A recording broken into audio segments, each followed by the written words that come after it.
troisième, arithmétique, correction, l'exercice 42, page 25. On vous demande donc de décomposer les nombres suivants, 42, 75 et 164, en produits de facteurs premiers. Donc on va utiliser la méthode qu'on a vue dans la leçon, mais aussi dans l'exercice corrigé 7, qui est du livre. Donc on prend 42, on l'écrit et on commence à tester par la liste des diviseurs de nombres premiers. Donc le premier diviseur premier, c'est 2. Est-il divisible par 2? Oui, c'est un nombre pair. On obtient à la calculatrice, ou de tête, 21. Est-ce que 21 est divisible par 2? Non, il n'est pas pair. Est-ce qu'il est divisible par 3? C'est le nombre premier qui suit 2. Ok, est-ce qu'il est divisible par 3? Oui. J'obtiens 7. Est-ce que 7 est divisible par 3? Non. En plus, c'est un nombre premier.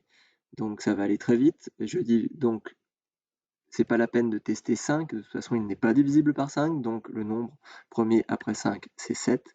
7 divisé par 7, ça fait 1. Donc, ça, c'est la fin. Et donc, 42 égale, eh bien, on prend la ligne, la colonne des chiffres et on écrit 2 fois 3 fois 7. Voici la décomposition en facteur premier de 42. 2 fois 3 fois 7. Celle-ci est unique. D'accord? On va maintenant faire pour 75. Donc pour 75, allons-y. Donc 75, est-ce qu'il est divisible par 2? Non, parce qu'il n'est pas pair. Donc est-ce qu'il est divisible par 3? Oui.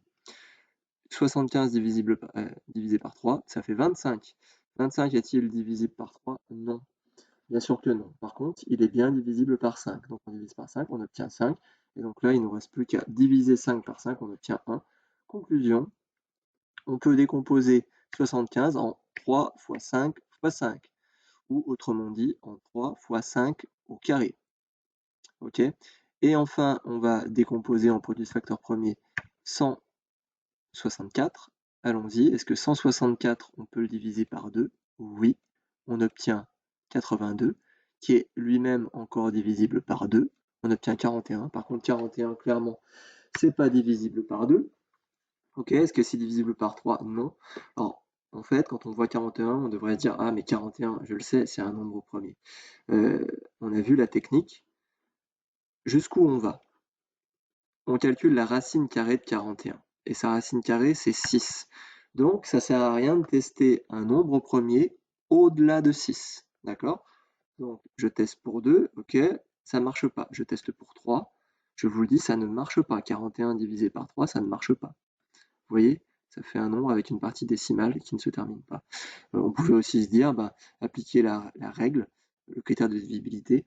4 plus 1, ça fait 5, donc il n'est pas divisible par 3. Donc, est-ce qu'il est divisible par 5? Non plus, il ne se termine pas par 0 ou 5. On peut faire à la machine aussi. Ok, vous voyez, on n'obtient pas un résultat entier. Et donc, c'est pas la peine d'aller au-delà de 6, on pourrait tester pour 7. En fait, 41, c'est un nombre premier. Bim, on obtient 1, on s'arrête. Conclusion, la décomposition en facteur premier de 164, c'est 2 fois 2 fois 41, ou autrement dit 2 au carré fois 41. Voilà pour l'exercice 42.